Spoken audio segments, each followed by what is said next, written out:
Many are upset over the Jake Paul and Mike Tyson fight, with some people claiming that it was rigged because many people bet a lot of money and they lost a lot of money. Allegedly, there's this script that got leaked showing how the fight was supposed to go down between Mike Tyson and Jake Paul. Netflix has sued Mike Tyson and Jake Paul over their scripted fight. After 6 months of hype and millions of fans eagerly watching, we get a match faker than a reality TV final. Did they really think no one would notice? It was so obvious that it was all staged from the start. Tyson versus Jake Paul just got Netflix sued. People got big problems. So, what's the plan to fix this? The damage is done. You didn't just ruin your reputations, you dragged boxing down with you. Honestly, even an apology would feel scripted at this point. Bravo, guys, truly top-tier work. You've managed to make a mess out of everything. Jake didn't deserve it, but he got there through business, and I get that. For people like me who value what boxing is supposed to be about, right? The reason I had a whinge about Tyson Fury not fighting the best that time.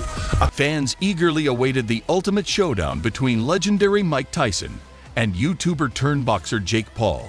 The anticipation was intense, all hoping to see Paul knocked out so badly he'd end up back in the YouTube comments, wondering how to make his comeback video. It was the fight everyone was waiting for. It is two athletes getting a payday and nothing else. And from the highlights, using that word real loosey-goosey, that I watched of it, there wasn't even really much of a fight there. Instead, we got a circus, a scripted, glitchy disaster that left us questioning. If Netflix thought we were naive, it was obvious something was off when the most anticipated punches of the decade barely seemed to land. It felt like a performance, not a fight. It's just, from the very beginning, I said there would be no knockouts in this fight. I was very, very firm in that prediction.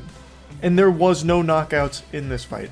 Not only was there no knockouts, there was no anything worthwhile. As I said from the beginning, this is just a cash. And let's not forget the payouts. Jake Paul walked away with a cool $40 million for this epic showdown, while Mike Tyson, the man who once made legends out of his fists, earned a humble $20 million. It's as if Tyson discarded his legacy like last season's sweater.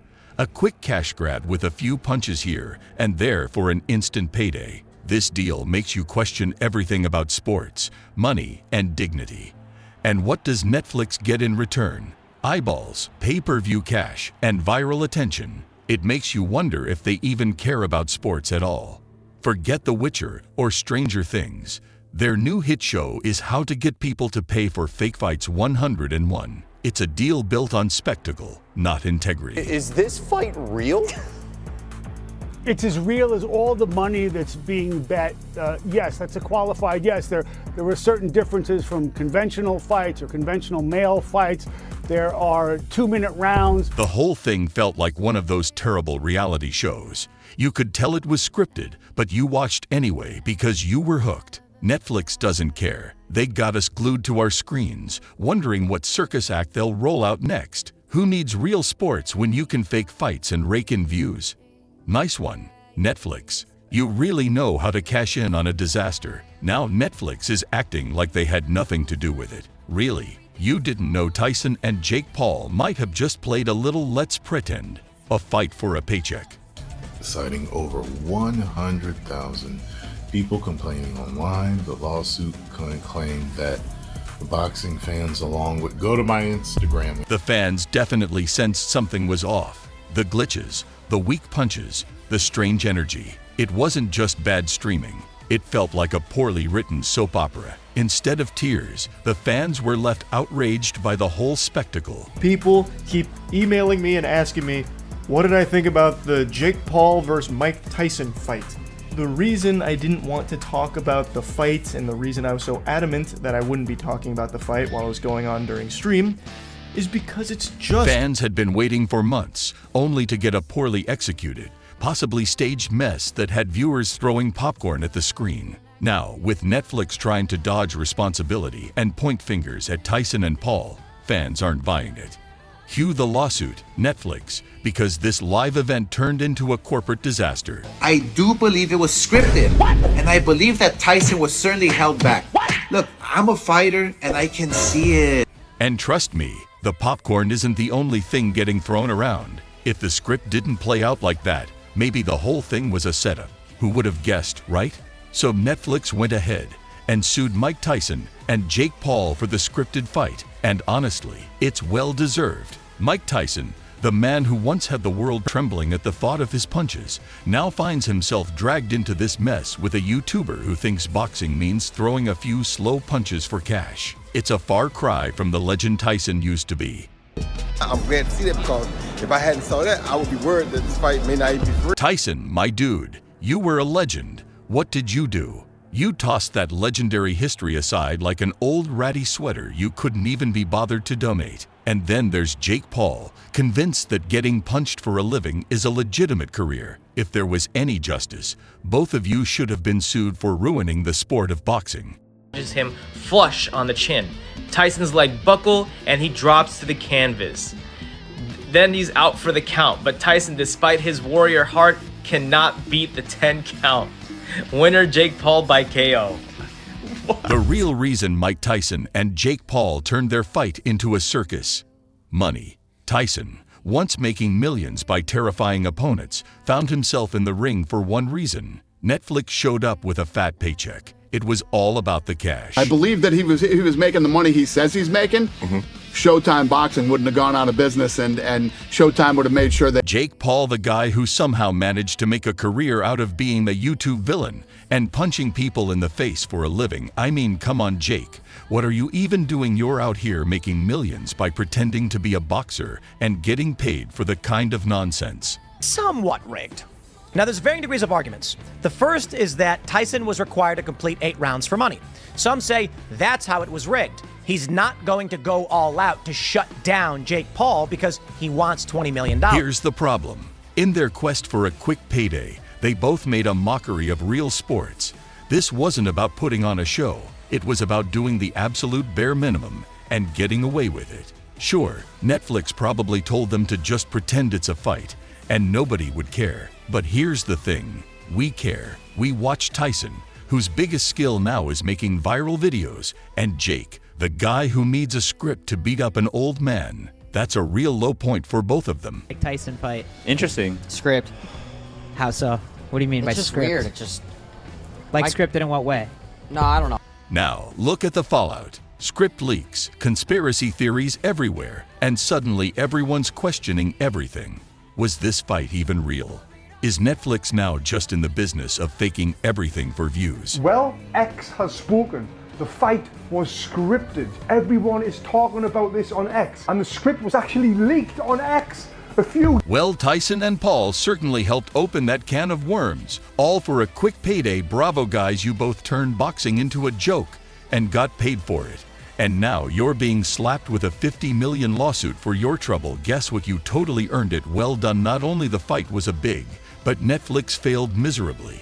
And now they're facing a lawsuit that's got everyone watching. The lesson here: don't promise us a fight and deliver a nightmare, because when people are paying it for an event, they kind of expect to see it, you know. Tyson tweeted that he almost died over the summer. He said, he had a bunch of blood transfusions, just had to fight to get healthy, and then his performance yesterday against Jake Paul. Just your thoughts on what we saw.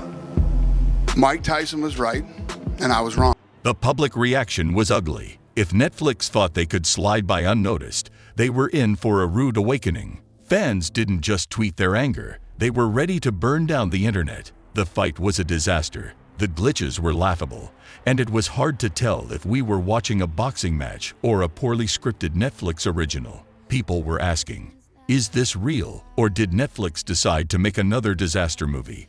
Spoiler alert, it wasn't even good enough for that. Then came the social media storm. Fans went wild faster than Netflix's buffering icon, calling the event everything from a joke to the worst thing ever. Was the fight even real, or were we all just pawns in some bizarre Netflix reality? People keep emailing me and asking me, what did I think about the Jake Paul versus Mike Tyson fight?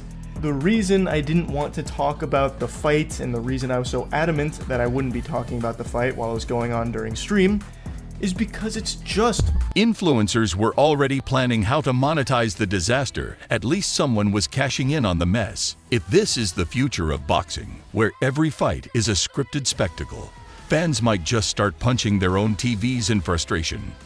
Currently being sued over their Jake Paul-Mike Tyson fight.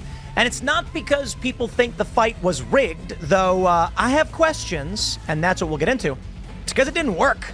And a lot of people were buffed. This lawsuit could be a game changer for Netflix and every other streaming platform out there. If it sticks, it could open the floodgates for more lawsuits every time Netflix messes up a live event. Imagine millions of fans, popcorn in hand, ready to watch the next big thing, only for their stream to freeze mid-punch. Do you think people will just shrug it off? Yeah, right. Netflix could be facing a lot more legal headaches in the future. And let's not even start on the implications for boxing itself. Will the audience care about the difference anymore? Or will they just tune in for the next train wreck? Everything.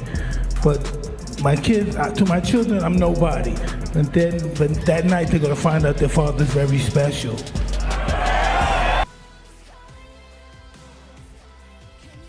Buckle up, because if this celebrity boxing trend continues, we're in for a future where athletes are more famous for being famous than for actually knowing how to throw a punch. Expect even more big-name celebs cashing in on these glorified slap fights, where the real competition takes a backseat to who has the best script, the juiciest drama, and the flashiest pay-per-view numbers. Real athletes will be shoved aside, replaced by YouTube stars who can barely remember their own punchlines.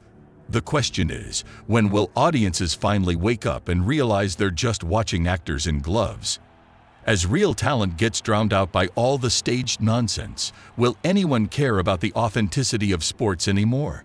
Are we heading toward a world where we have to Google, "Is this fight real?" before every match? If Netflix doesn't clean up its act fast, this could be just the beginning of an even bigger mess.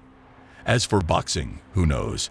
The next real fight might be just as scripted as this one. We could soon live in a world where the only thing genuine in the ring is the sweat on the fighter's brows. And even that could be CGI.